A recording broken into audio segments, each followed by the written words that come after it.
Good evening. I'd like to welcome everyone today to the Assembly and Senate Joint Select Committee meeting on redistricting and elections. We will be hearing one bill this evening, Assembly Bill 1, relating to the University Board of Regents and candidate filing for judicial candidates. Madam Secretary, will you please take the roll? Assemblywoman Benitez Thompson. Here. Assemblyman Frierson. Here. Assemblywoman Hanson. Here. Assemblywoman Howdicke. Here. Assemblyman Levitt. Here. Assemblyman Matthews. Here. Assemblywoman Monroe Moreno. Here. Assemblywoman Nguyen. Here. Assemblywoman Tolles. Here. Assemblyman Yeager. Here. Senator Buck. Here. Senator Canizaro. Here. Senator Doniate. Here. Senator Goycochea. Here. Senator Lang. Here. Senator Orenshaw. Here. Senator Severs-Gansert. Here. Chair Miller. Here.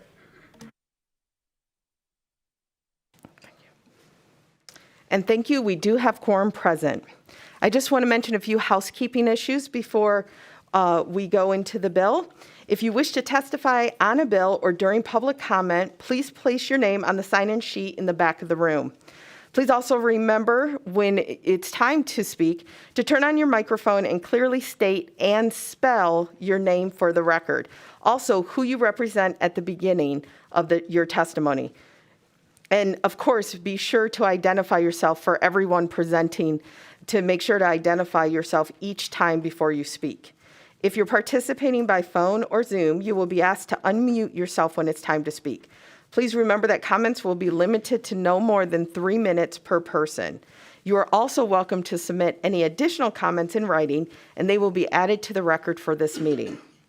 Again, just a friendly reminder to turn off your cell phones or anything else that could make any type of noise. Turn it onto silent mode or step out of the committee room if you need to make a call, please.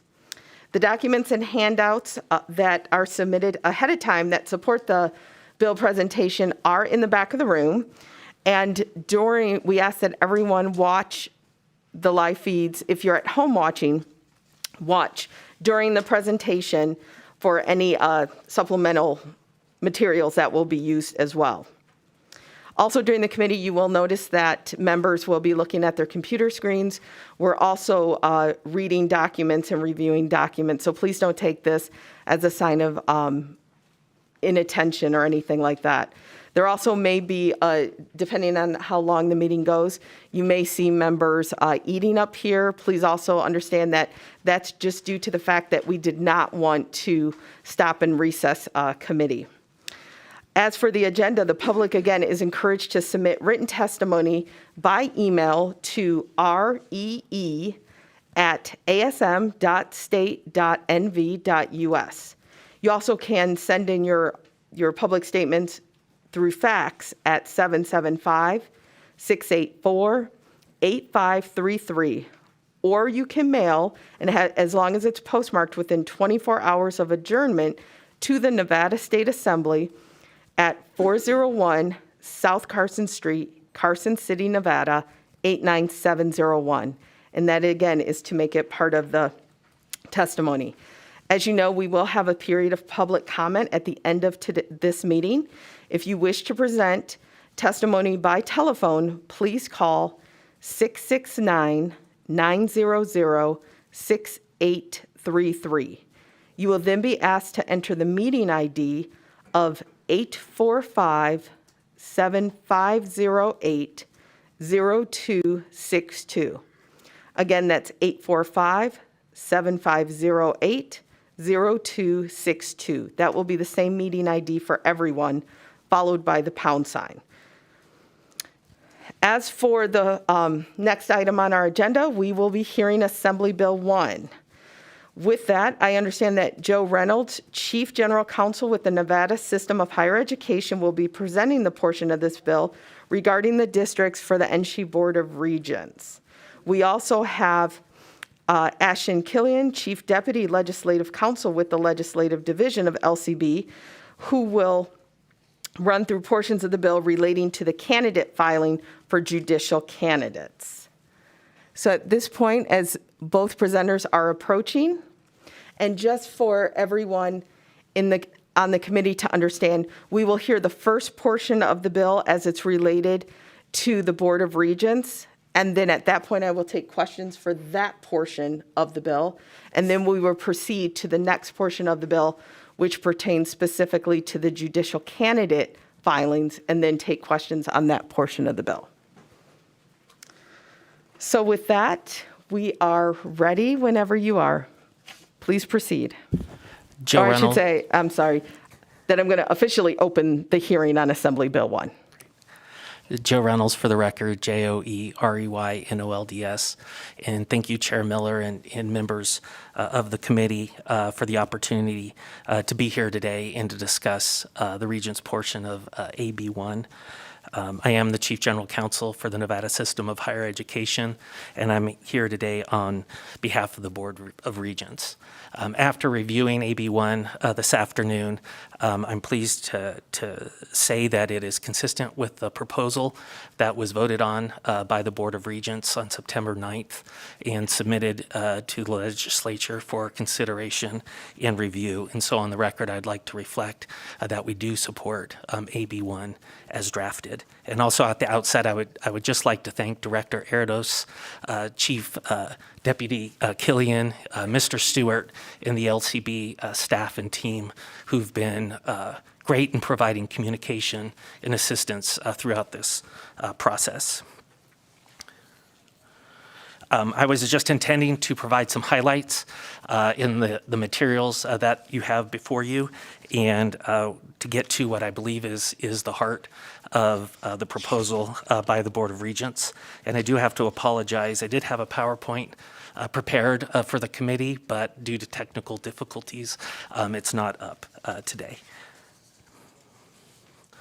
About the regent districts, as the committee may know, there are 13 regents on the Board of Regents, and they each serve a term of 6 years. The Nevada population, as we learned from the U.S. Census Bureau data, is that there is 3,104,614 Nevadans. And so looking at what the ideal district population would be for each regent district, we determined that it would be 238,316 Nevadans in each district. Ideally, as the committee may know, we look for a deviation threshold of less than 5% of the ideal district population, either 5% above or 5% below. What I am pleased about what is presented in AB1 is that we're able to achieve a deviation of less than 1% and actually less than 1/4% in what the proposal is before the committee.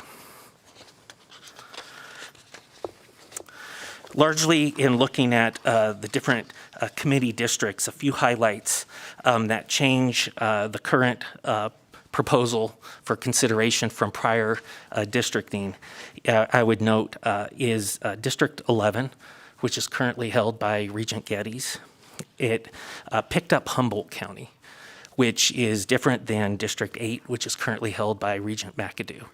So that is what I believe is a significant district change, as well as District 8, which is held by Regent McAdoo, has come in quite a bit more into Clark County.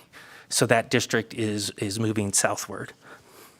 Based upon the proposal that the committee has in AB1, essentially it means about 72.97% of the regents are located in Clark County.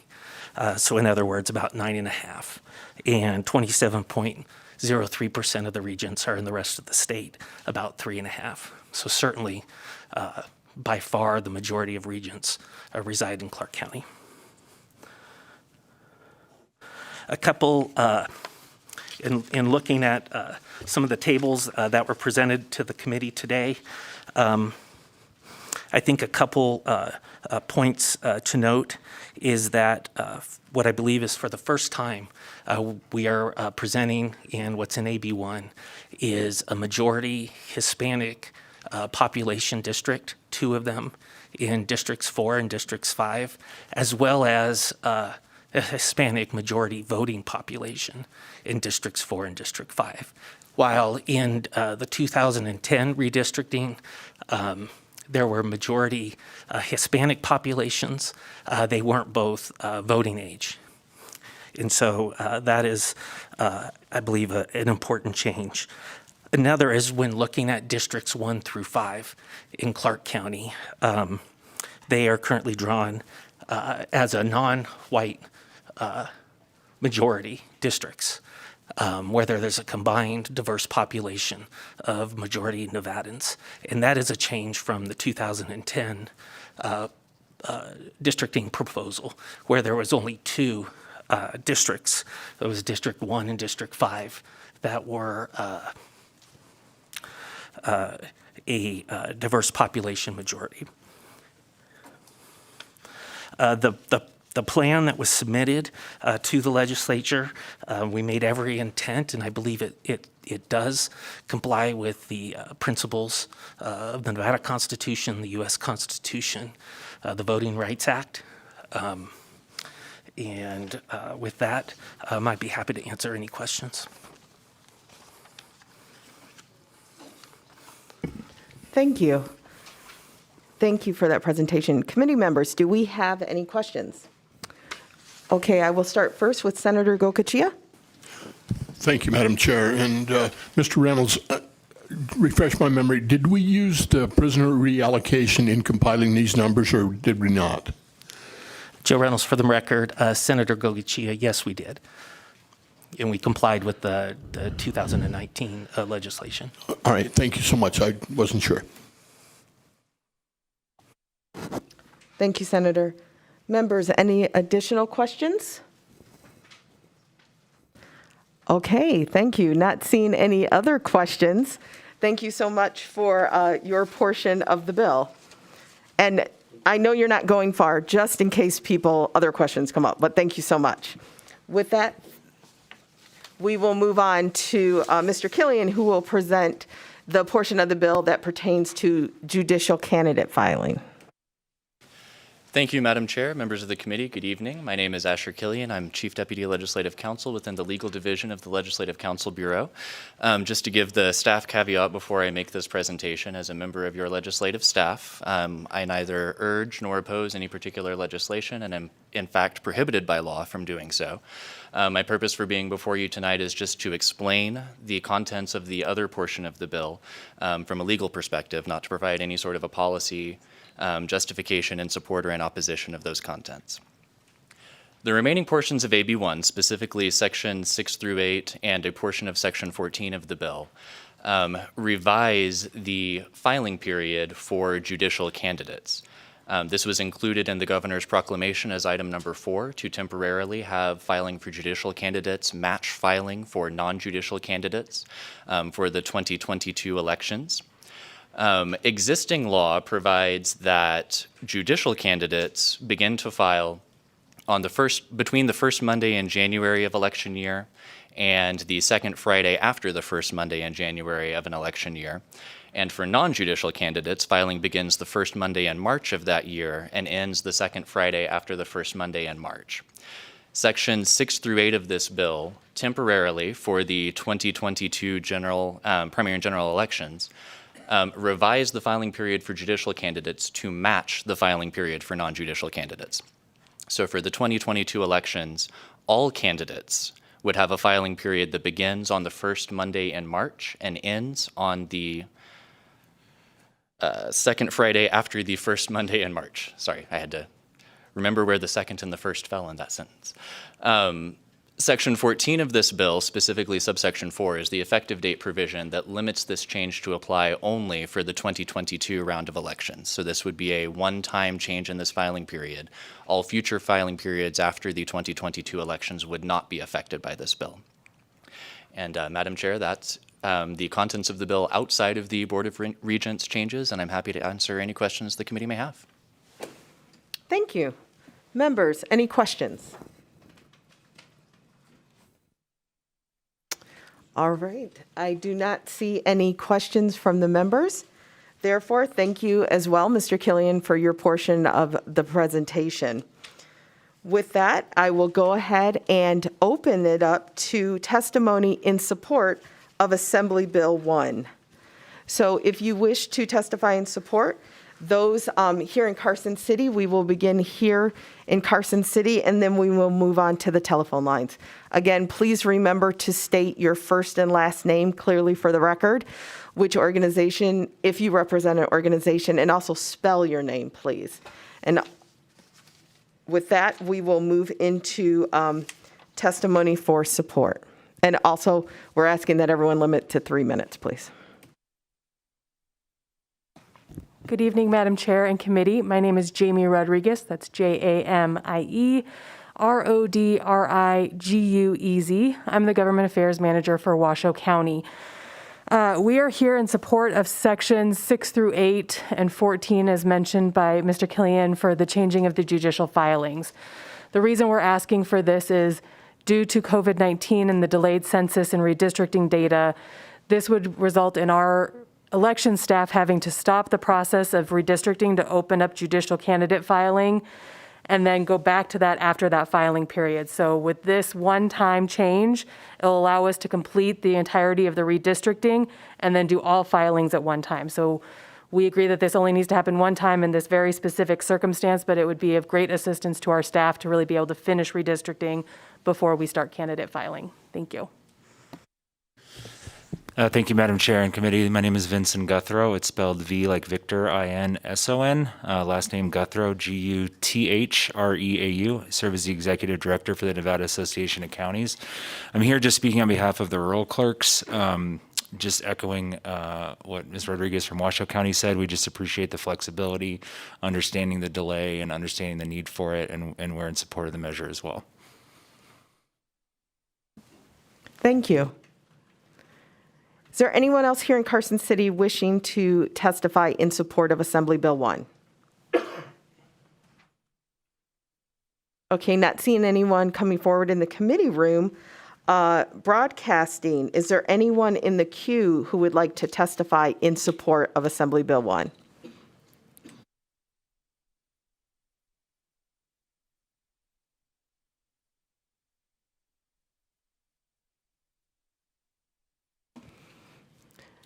Broadcasting, do we? Testify in support of Assembly Bill 1. Please press *9 now to take your place in the queue, or press the raise hand button on your Zoom panel.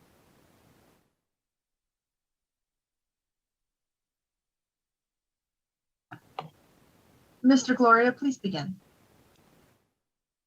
Yes, good evening. For the record, Joe Gloria, Joegloria, Registrar of Voters in Clark County, testifying, hoping for your support with this piece of the bill. I would ditto exactly what was mentioned by Washoe County, being with the delay in the information being provided from the Census Bureau. There's a tremendous amount of work that needs to go into redefining all of the districts and defining the new precincts that need to be put into place for all of the districts, and the increased timeline will ensure that we can complete that work before the combined judicial filing and non-judicial filing in March. Having to stop that work to carry out judicial filing in January would be a scenario that we would very much like to avoid. And so I'm hoping that we can get your support. Thank you, and I'd be happy to answer any questions.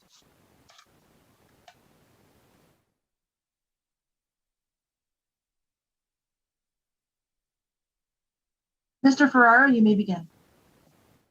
Thank you very much. Chair Miller, members of the committee, my name is Greg Ferraro. I'm appearing today on behalf of the Nevada Supreme Court. Ferraro is spelled F-E-R-R-A-R-O, and I'm here in support of AB 1. I have a brief statement I'd like to make just for the legislative record and for the edification of a number of members that may be unfamiliar with the history related to the bifurcated filing requirements in Nevada. Just by way of background, near the end of last session, at the suggestion of Speaker Frierson, Chief Justice Hardesty and I met with registrars, and we talked through these changes and understand the need for them, specifically related to concerns associated with timing and staffing, given the lateness of the census data. We reached an accommodation that resulted in a one-time change to the filing period, and one the court felt was fair. And these changes, as Mr. Killian pointed out, are in sections 6, 7, 8, and 14. It just so happened that the proposed changes for 2022 is good timing, because it's a small year in terms of total judicial seats up for election. In 2022, there are only 18 justice court and municipal court seats, 1 district court, 3 appeals court, and 2 Supreme Court seats up in 22. And by contrast, in 2024, there will be 90 district court seats up alone. So as you'll note in section 14 of AB 1, the filing period expires on December 31. So beginning in 2024, the filing period for judicial candidates will revert back to the first 2 weeks in January in a manner similar to the code requirement for the past 14 years. For the legislative record, I'd like to take a moment to briefly highlight why judges and justices are treated differently than non-judicial candidates in terms of filing requirements. The primary reason for the bifurcated filing period is related to judicial campaign financing. The judiciary is taking every necessary step to remove the specter created by campaign financing in judicial campaigns. In 2007, the Supreme Court Code of Conduct established that judges and justices cannot solicit or accept campaign funds unless they face an opponent. Prior to the adoption of this rule, as many as 65% of the judicial seats in Nevada went unopposed, yet those candidates and judges continued to solicit and accept campaign funds throughout the entire campaign period. When AB 1 is signed into law, and it includes the one-time change of filing dates, it's felt that judicial candidates in 2022 could be unfairly burdened in their ability to engage in campaign financing. Therefore, Chief Justice Hardesty will convene a meeting of the Nevada Supreme Court on November 18th to consider amending Nevada Code of Judicial Conduct, allowing for a one-time modification to the fundraising rule and to address the issue of when judicial candidates can solicit and accept funds during the 2022 delayed filing period. As proposed, the code change will allow candidates for judicial office to begin fundraising on January 15th, 2022 through the close of filing, as was pointed out on March 17th, 2022. However, if a candidate for judicial Mr. office Farrar? has raised funds, I'm just finishing right now. Thank you. Continue. Finish, please. Once the filing is closed, if that candidate stands unopposed, he or she must return the unspent money to the contributor, donate the money to the general fund of the state, city, or county, or donate the money to any tax-exempt not-for-profit. That concludes my testimony on behalf of the Supreme Court. Thank you so much. Broadcasting, do we have anyone else in the queue to testify in support of Assembly Bill 1? To testify in support on Assembly Bill 1, please press raise hand in your Zoom window or *9 on your phone to take your place in the queue.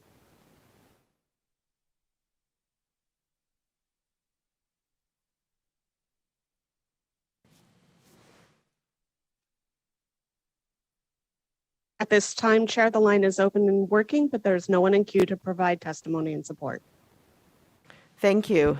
Is there anyone else here in Carson that would like to testify in support of Assembly Bill 1?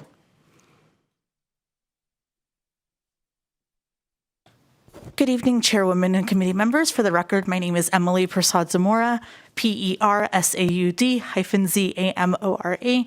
I'm the Executive Director of Silver State Voices, and on behalf of the Latin Nevadans Coalition and our 22 partners, we stand in support of AB 1, specifically because we know our election heroes are already overworked and a lot on their plate, and we know that this extension would definitely help their teams. Thank you. Thank you. Okay, and one quick check, Broadcasting, is there anyone else who has dialed in for support of Assembly Bill 1? Chair, at this time, the line is open and working, but there are no additional callers at this time. Okay, thank you for that. With that, I will go ahead and close testimony for support of Assembly Bill 1 and open up testimony for anyone in opposition of Assembly Bill 1.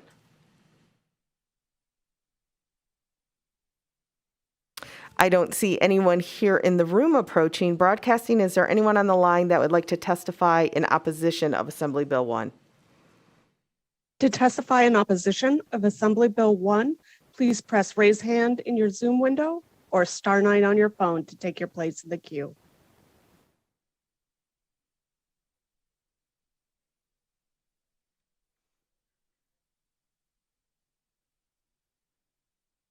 Chair, at this time, the line is open and working. There are no callers to testify in opposition at this time.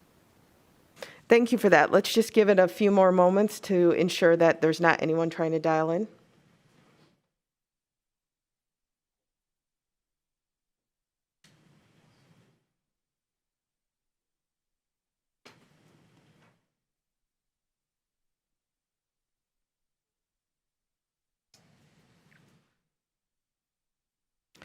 Broadcasting, does it appear that anyone's dialing in for opposition? The line is open and working. There are no additional callers at this time.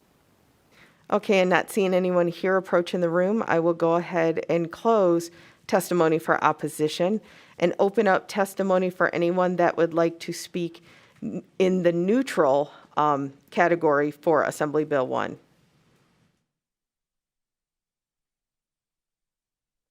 I don't see anyone here in Carson City approaching to testify in neutral. Broadcasting, is there anyone on the lines that would like to testify in neutral?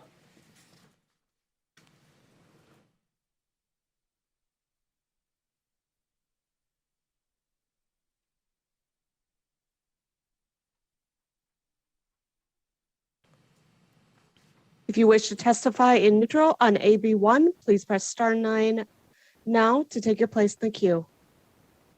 Caller, you are unmuted and may begin.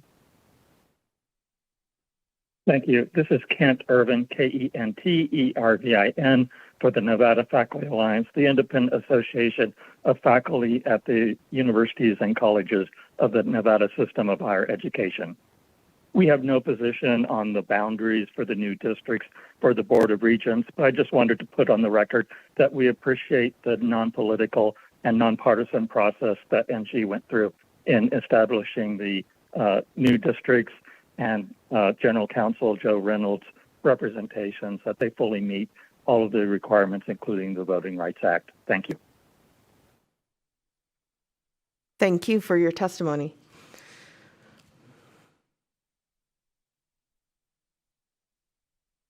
Chair, at this time, the line is open and working. However, there are no additional callers in queue. Thank you.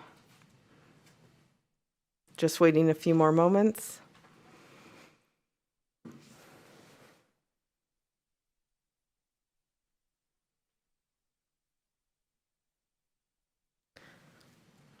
Broadcasting, does it appear that anyone is dialing in to testify in neutral for Assembly Bill 1? At this time, the line is open and working. There are no additional callers for Assembly Bill 1. Thank you. And we don't see anyone here in Carson City approaching, so I will close the testimony for neutral on Assembly Bill 1. With that, hearing no more testimony on Assembly Bill 1, Mr. Reynolds or Mr. Killian, do you have any final closing comments on Assembly Bill 1?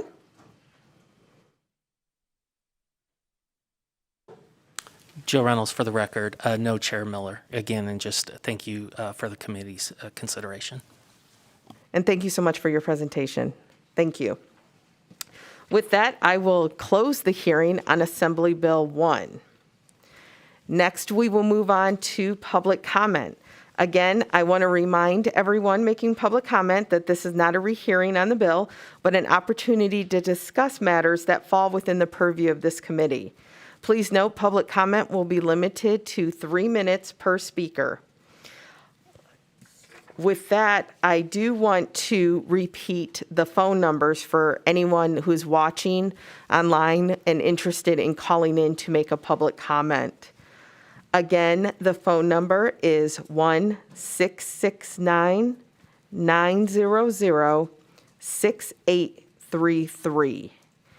And the meeting ID is 845-7508-0262. And this will be the same meeting ID for everyone. And again, the phone number and the meeting ID are also posted on the agenda that you can view on Nellis. Also, a reminder that please, when you make public comment, please state your first and last name and spell it for the record. With that, we will go ahead and we will start here in the audience for anyone that would like to make public comment. And then I I think we'll start with 15 minutes here in the room and then move on to the telephone lines, giving everyone that wants to call in an opportunity. So if there's anyone here in the room that would like to approach to make public comment, please approach.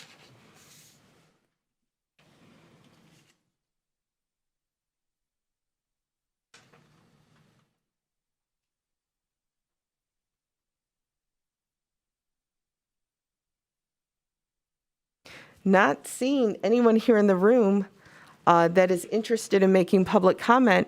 Broadcasting, can we open the lines for anyone that wants to call in and make public comment?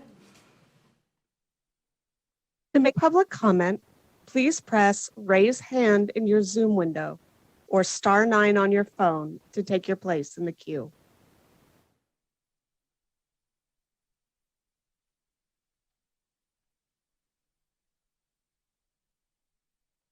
Chair, the line is open and working. However, there are no callers in queue to make public comment at this time.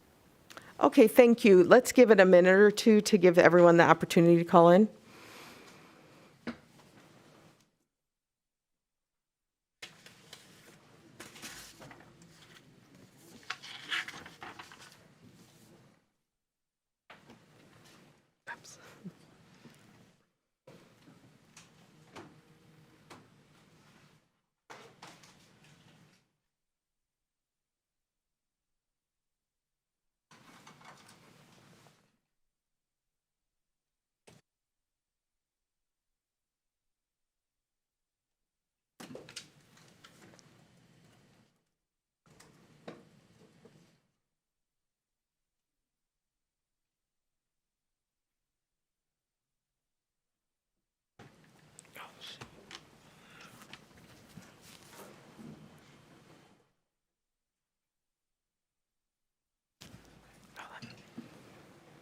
Broadcasting, is there anyone that is dialing in? Chair, the line is open and working. However, there are no callers in queue for public comment at this time. Okay, thank you. And not seeing anyone here in the room approaching to make public comment, I will go ahead and close the agenda item for public comment. With that, just a few final announcements. I want to thank all of the committee members and everyone here at LCB that just keeps this machine going. Thank you for all of your hard work and everyone who attended here today and our presenters. To give you an idea, sometime tomorrow, we will again come together as a joint committee to hear Senate Bill 1, and 10 a.m. we will come together to hear Senate Bill 1, and Chair Orenshaw will preside over that hearing. And so with that, seeing no further business before us, we are adjourned.